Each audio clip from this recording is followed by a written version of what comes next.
that their identity had been wrapped up in being providers for their family, and now it's shifting to being protectors for their family. And so that's part of the reason that owning a gun becomes empowering and important to them. So I'm going to put a link to this piece. It's fascinating. I've only read it very quickly. I haven't completely absorbed all of it. But I think it's really important when we're thinking about ways that we approach this topic. Of course, Hillary in the Democratic convention said, I'm not coming to take your guns. I don't want to take your guns. But I think that message did not come across enough. And so there was very strongly a belief that she was going to come and take guns, and that's tied into this idea that if we have a national gun database, the government's going to use that to, come and take my guns away from me. And they can't because it's so important to my identity.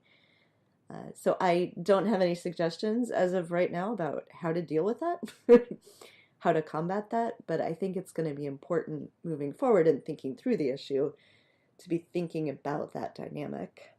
That's really interesting. I had been wondering about who exactly feels this emotional attachment to their gun, because when I was a gun owner, I actually felt really uncomfortable with it and didn't like having a gun in my house and didn't I mean, it kind of bothered me that it was in my closet.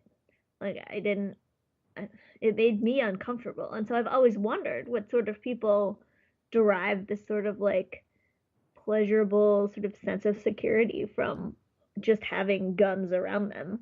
And when you said economic anxiety, my first instinct was, oh, well, then, we should improve economic conditions for people. But then you said that it could be either they experience economic hardship or they're afraid that they might. Mm-hmm. And that made me think maybe it's more about, especially the part where you talked about how they've always thought of themselves as providers for their families and now they have to feel like protectors. It might be more, to use the phrase that I'm sure annoys some people, but here we go. It might be more about toxic masculinity and sort of these social stereotypes that we've baked into people. It might be more about changing people's attitudes about their place in society and their place in their family. Well, now we've diagnosed the problem. It'll be easy to solve it, right? You're welcome, right? That group you just described is the ones most affected by guns, because we talk about 93 people are killed every single day in America by guns. And that is actually a bit low. I think it's creeping more towards 100 people every single day are killed by guns. And of course, there's many, many more that are even just shot and injured and survive. But 2/3 of those deaths are suicides. And the highest amount of suicides are older males, older white males even. And so those exact same men who have determined that the gun is all they have left and the gun is the one thing that's making them feel secure, then when they start to realize that they don't have anything else left, then they turn the gun upon themselves. And so the NRA and other groups, when we talk about gun violence and we include suicides, they try to call us on it and say, oh, that's not what we're talking about. That's not gun violence. But absolutely it is. And it's been shown over and over again that the method of suicide attempt is very important, that if you use a gun, 9 times out of 10, you will complete the process. And if you try to use other types of processes to try to end your life, you're not as successful, and you can be saved. You can be saved at a hospital, and many of those people never attempted again. But if you have a gun and you try to attempt suicide, that's usually the end of the game there. So it's even like those particular people, we're trying to say, we want to help you. There's certain things called lethal violence order of protections or other types of things where some states have put in place, like in Oregon, where if your family members are concerned for your mental health or concerned that you might be violent towards yourself or to someone else, they can petition a court to say, can we remove their firearms for a temporary amount of time until they seek help? So in that sense, it's for safety, and and they even say temporary. It's not they're going to take them away forever, but there's definitely recognizing that human life is important, and that when guns are in certain situations, that it's not going to help. Yeah, so in the interest of full disclosure on this topic, I had an uncle who committed suicide by gun. I never met him. It happened before I was born. I I struggled a little bit with it in high school that I had never met him because he had been on the speech team for his high school, and I was on the speech team, and I found myself wanting to have been able to have conversations with him about that. So I had always known, I'd grown up knowing that I'd had another uncle, that he'd committed suicide, that he'd done it by gun, that he'd done it while my dad was in the house with him, and so my dad had been the one to find him. But it had never occurred to me until a couple of weeks ago, actually, when I was thinking about this episode, to ask where he got the gun. It turned out that the gun had already been in the house. My grandparents had kept guns in the house. Even after that, apparently, which I had never known. I had never known all the times I'd been in their house. I hadn't known there had been guns there. And so he committed suicide with a gun that was right there in the house. And it had a terrible effect on the family. It was something they almost never talked about. I think that's probably unhealthy. But it was something that obviously affected them greatly. He was, I believe, in his early 20s when it happened. And so it's the kind of thing that even though I never met this person, I never knew that there had been guns in this house, but it still affected me. And so this is the kind of thing that really has a ripple effect on a family, on a community. And I don't know that it could have been prevented altogether if there hadn't been guns in the house. It may have been that he would have found a weapon elsewhere, he would have used another method. I can't know, I can't go back and sort of second guess what would have happened. But certainly the fact that the guns were right there in the house made it easier.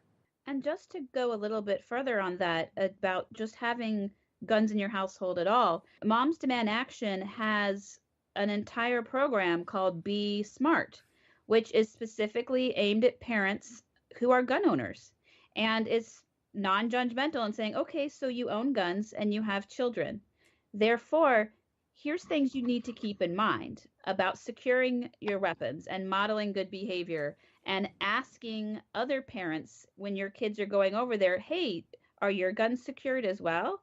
And the R one is recognizing signs of teenage suicide, or of just any sort of signs of, okay, if you have a child that can access your weapons, maybe you need to not have that be available to them. And that kind of, really, oh, they're old enough, they know how to shoot a weapon. Well, that's not what we're asking about. We're asking, are they starting to show signs of depression and suicide? And maybe you need to make sure they can't access those weapons unless under your supervision. So it's those types of things where we definitely have plenty of gun owners as part of Moms Demand Action, and we say, okay, that's fine, but be responsible so that nobody gets hurt, and that even if you have young children, that your guns aren't lying around, that toddlers can find them and accidentally shoot themselves. This actually leads right into another question I have, which is, how do we keep our kids safe from guns in this country where guns are everywhere? I no longer own a gun. This person is still living, so I will not say his name or give any identifying details, but I know someone who accidentally killed a friend of his when he was 12 years old with a gun. So I do not keep guns in my house now that I have a child, and I never will. But I still worry, because that doesn't mean my kid won't ever have access to a gun. There are guns in other people's houses where he will be. There are guns. People are carrying concealed weapons around, and sometimes open carrying weapons around.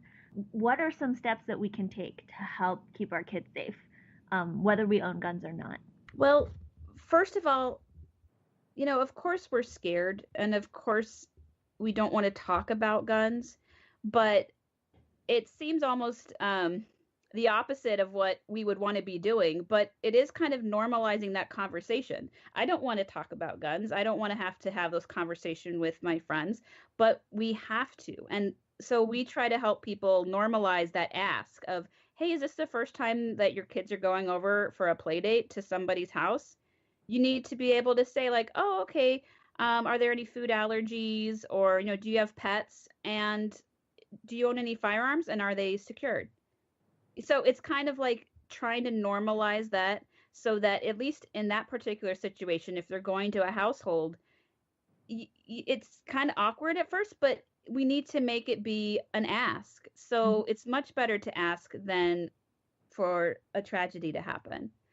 So, and that's like that particular aspect. But the other is there's so many things that have been happening where specifically the NRA and other groups are trying to make more guns for more people in more places, and they continue to push and they continue to say, well, look at what's happening with school shootings. I think the teachers need to be carrying guns. They, and like pushing and pushing.